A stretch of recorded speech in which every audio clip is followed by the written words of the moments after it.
Olá, meus queridos, sejam muito bem-vindos para mais uma aula aqui com a professora Alciele Nobre, a professora de vocês. E esta aula é de gramática sobre formação das palavras, tá?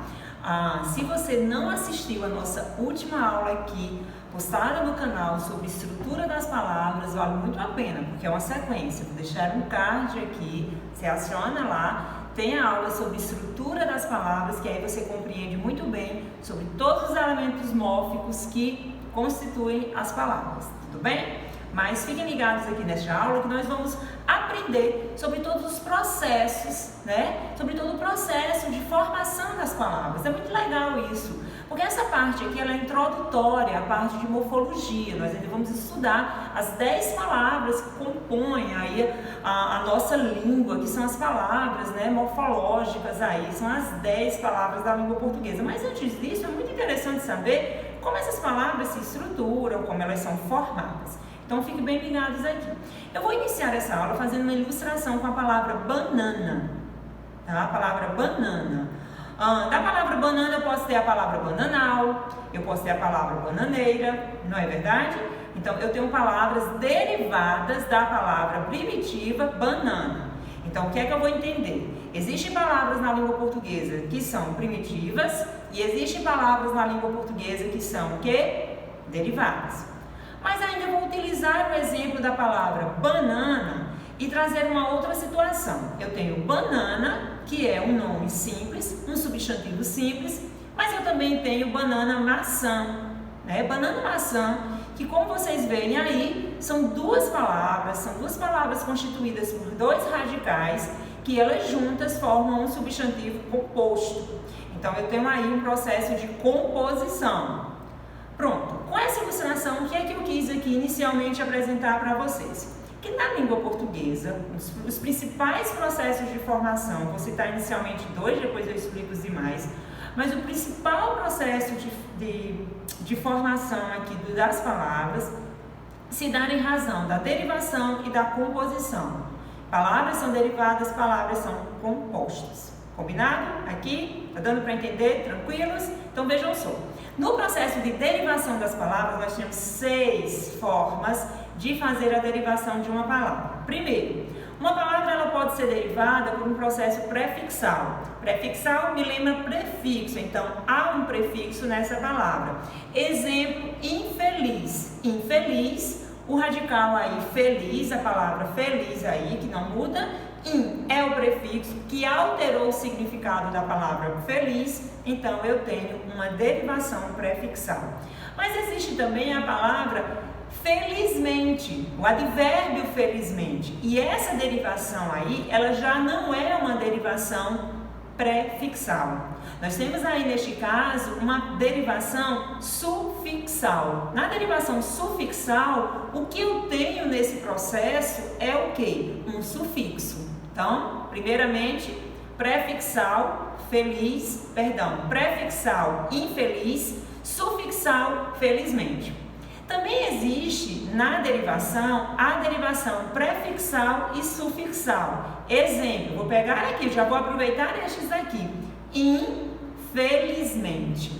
Em infelizmente nós temos um prefixo, o radical e o sufixo. Então eu tenho aí um processo de derivação chamado de derivação prefixal e sufixal.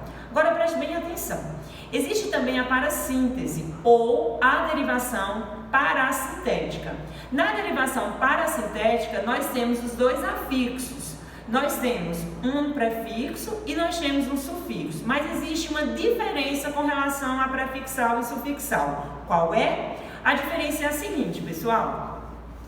Eu não posso tirar nenhum desses afixos, porque se eu tirar um desses afixos, ou sufixo ou prefixo, a palavra não vai existir. É diferente de infelizmente, que existe infeliz e existe felizmente. Olha só a palavra entardecer. E esse EC aí, nós temos a formação aí, com prefixo e com um sufixo formador deste verbo. Não existe tardecer, não existe entarde. Por isso que esse exemplo é um exemplo de quê? De parassíntese. Assim como acontece com anoitecer, né? Olha, esse EC aí é o sufixo que forma o verbo e o A é o prefixo que está formando também o verbo. Entardecer e anoitecer são exemplos aqui de parassíntese, porque há os dois afixos, em que momento algum essa palavra existe sem um desses afixos. Perceberam aí a diferença entre parassíntese e derivação sufixal e prefixal? Interessante, não é? Mas ainda tem um outro processo de derivação. É o que nós chamamos da derivação regressiva. É até uma questão curiosa, por quê? Porque a gente sempre imagina que a palavra derivada ela é maior do que a palavra primitiva. E é o que acontece com a maior parte das palavras da língua portuguesa. Mas nesse caso específico, nós temos uma diferença. Nós temos uma formação que parte de um verbo. Nós não temos uma formação que parte de um substantivo, que normalmente é assim que acontece. E o que acontece aqui também de curioso, que particulariza esse tipo de derivação? Que esses substantivos serão substantivos abstratos. Vou colocar aqui um exemplo. O verbo beijar, ele é primitivo e o nome beijo é o derivado do verbo beijar. Observe que neste caso, beijo é um substantivo abstrato, pois não tem existência própria. O beijo só existe se alguém realizar esta ação. Mesma coisa acontece com a palavra ataque. Ataque é um exemplo de uma palavra, derivada por um processo de regressão, porque vem do verbo atacar. Ataque também é um substantivo abstrato. Vale também para combate, que vem do verbo combater. Combate também é uma palavra regressiva, porque é um substantivo abstrato. Vale também para pulo. Só existe o pulo se alguém executar a ação de pular. Pular é aqui o verbo primitivo que forma o substantivo derivado pelo processo da regressão pulo. Então, a relação que se dá na derivação regressiva é exatamente essa formação dos substantivos abstratos que advém de quem? Advém dos verbos. É diferente, por exemplo, do substantivo pente, que vem do verbo pentear, só que pente é concreto. Âncora. Âncora vem do verbo ancorar, só que âncora também é concreto. Daí essa formação ela não é regressiva de modo algum, tudo bem? Então, o processo da regressão se dá na formação desses substantivos abstratos. E para finalizar, o último exemplo, o último caso aqui de derivação é a derivação imprópria. E sabe como é que ela acontece? A palavra não muda em nada. O que muda é a classe morfológica, ou seja, essa palavra normalmente funciona como substantivo. Vamos pensar aqui, a palavra fantasma. Fantasma é um substantivo, né? Um clássico, é um substantivo. Aí você diz assim, funcionário fantasma. Fantasma aí deu ao funcionário uma característica, ou seja, deixou de ser substantivo e passou a ser adjetivo. Então, a palavra fantasma, nesse contexto aí, sofreu um processo de derivação. E foi o processo da derivação imprópria. Tá? É curioso isso? Deixa eu colocar um outro exemplo aqui. Baixo. Baixo é tido como adjetivo. Baixo, né, é tido como adjetivo. Aí quando você diz assim, a professora fala baixo. Neste caso, baixo está como advérbio, porque está alterando a ação verbal, né, do verbo aí falar. Então, deixa de ser adjetivo, como sempre é, e nesse contexto assume a função de um advérbio, trazendo uma circunstância alterando o modo da ação verbal. Não é interessante também? Olha só um exemplo muito comum com os verbos no infinitivo, quando nós utilizamos o artigo, e o artigo tem esse poder de substantivar as palavras. Eu digo assim, o cantar dos pássaros é magnífico. O cantar, gente, o cantar, aí cantar é verbo no infinitivo. Acompanhado aí com o artigo, essa palavra deixou de ser verbo no infinitivo e tem caráter aí substantivo, ela foi substantivada. Então, ela passou por um processo de derivação que nós chamamos de derivação imprópria. Ok? Gostaram aí dessa explicação? Então, vamos lá. Não terminou ainda não. Vamos para um outro processo muito comum na língua portuguesa, que é o processo de composição. Existem duas formas pelas quais as palavras são compostas. Existe tanto o processo de justaposição, como existe o processo de aglutinação. O de justaposição, gente, como eu estou falando em composição, vamos aqui relembrar o que eu disse no início com o exemplo banana-maçã. Uma palavra composta ela é constituída por duas palavras que advêm de dois radicais, obviamente, porque são duas palavras, pelo menos. E uma coisa interessante que nós observamos aqui, que no processo de justaposição não há perda sonora de nenhuma palavra, né? Não há perda sonora, elas são justapostas. Também não vamos designar ao processo de composição todas as palavras que são hifenizadas. Não. Quando eu for colocar uma aula aqui sobre hífen, a gente vai ver sobre isso. E até que no nosso canal tem de hífen com relação às palavras prefixais. Eu vou deixar um outro card aqui para vocês darem uma olhada depois. Por quê? Porque existem palavras compostas no processo de justaposição com hífen. Exemplo, guarda-roupa é com hífen. Eu tenho um radical na palavra guarda, eu tenho um radical na palavra roupa. Só que existe também a palavra girassol. E a palavra girassol ela é composta, mas ela não tem hífen. O S foi até duplicado aí para não haver perda sonora, mas não tem hífen. E nem por isso deixa de ser composta por justaposição, porque tem um radical gira e tem um radical da palavra sol, tá? Então a justaposição é uma composição aí de duas palavras, dois radicais, que pode estar aí com hífen ou sem hífen. E sobre a aglutinação. A aglutinação é também a composição por duas palavras constituídas aí, né, por dois radicais, só que quando une essas palavras, há uma perca fonética em uma delas. Quando eu tenho uma palavra planalto, porque planalto é o exemplo de uma aglutinação, que é como se eu dissesse assim, plano alto. Quando uniu, houve perca fonética, tá? Fidalgo, filho de algo. Quando uniu, houve perca fonética aí, não é verdade? Então, esse processo é chamado de processo que a língua portuguesa denomina como processo de aglutinação. Esses são os dois casos das palavras que são formadas pelo processo da composição, justaposição e aglutinação.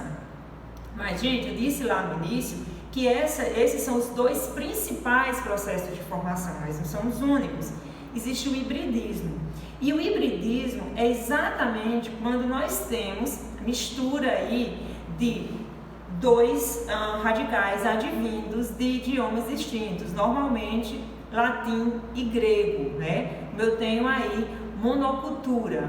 Então, eu tenho a formação dessa palavra e essas palavras elas são formadas a partir de dois radicais de idiomas distintos. E a maior parte das palavras híbridas no nosso vocabulário vem desta formação, né? Latim e grego. Tudo bem? Um outro processo de formação bem interessante é o processo que se dá pela redução. No processo da redução, nós temos a abreviação e a abreviatura. Não existe assim uma ideia de se tentar assim ficar tentando memorizar tudo sobre isso, como se fosse uma cobrança de concurso público, porque na verdade, gente, não se cobra com muito direcionamento isso, pelo menos não é o que eu vejo em várias questões. Mas olha a diferença de uma palavra que sofre o processo de abreviação, que é reduzida, e de abreviatura, que também é reduzida. Na abreviação, a palavra se convencionou pelo seu tamanho, tanto na escrita como na fala. A palavra é fotografia e a gente passa a chamar de foto. A palavra é motocicleta e a gente passa a chamar de moto. Então, eu passei a chamar a palavra, né, pelo seu processo de redução, ela sofreu aí uma abreviação. Na abreviatura, a palavra é reduzida, mas a gente não pronuncia a redução. Nós pronunciamos a palavra como se estivesse inteira. Só que quando a gente registra, nessa abreviatura, a gente registra ela no tamanho menor, como página, que a gente só registra até o G ponto. Como século, que a gente registra só até o C e ponto. Percebe aí a diferença? A abreviação reduz tanto na pronúncia como na escrita, né? E ela toma mesmo, assume mesmo uma nova palavra. E na abreviatura, ela reduz, mas nós pronunciamos página, século, mas registramos essa abreviatura, né? Até colocando aí um ponto. E por fim, nesses processos de formação aqui, não, por fim não, ainda tem onomatopeia. É uma outra forma que as palavras são formadas aqui. Que forma é essa? São palavras que são construídas a partir do som produzido. Então isso acontece muito nas histórias em quadrinhos, em que vemos o quê? O tibum, o vrum, o timbum, que é o mergulho, o atim, que é o espirro, o vrum, que é a corrida quando sai assim repentinamente, né? Nas histórias em quadrinhos isso fica bem evidente. Então as onomatopeias são palavras que são formadas a partir desse processo, é o registro da reprodução sonora daquilo que é emitido. E agora sim, por fim, nós temos a sigla, que é uma outra formação de palavras, tá? Às vezes a sigla nós lemos as letras, às vezes nós formamos até uma outra palavra. Olha só a diferença, eu tenho OMS, que é a Organização Mundial da Saúde, e tenho ONU, que é a Organização das Nações Unidas. ONU eu já pronuncio como a palavra. OMS eu cito aí as letras. Daí eu tenho SUS, eu tenho ENEM, são siglas aí formadas a partir de expressões e que, devido ao conhecimento que se tem, as pessoas compreendem a referência dessa palavra, tudo bem? Então, todos esses aqui foram o processo de formação das palavras que eu passei para vocês nessa videoaula. Espero que vocês tenham gostado, sim. E fica ligado, porque na sequência, nas aulas de gramática aqui no nosso canal, vamos ter aula agora das 10 palavras da língua portuguesa. E vamos começar logo pelo substantivo. Ok, pessoal? Então, até breve, até uma próxima aula aqui no canal da professora Alciele Nobre.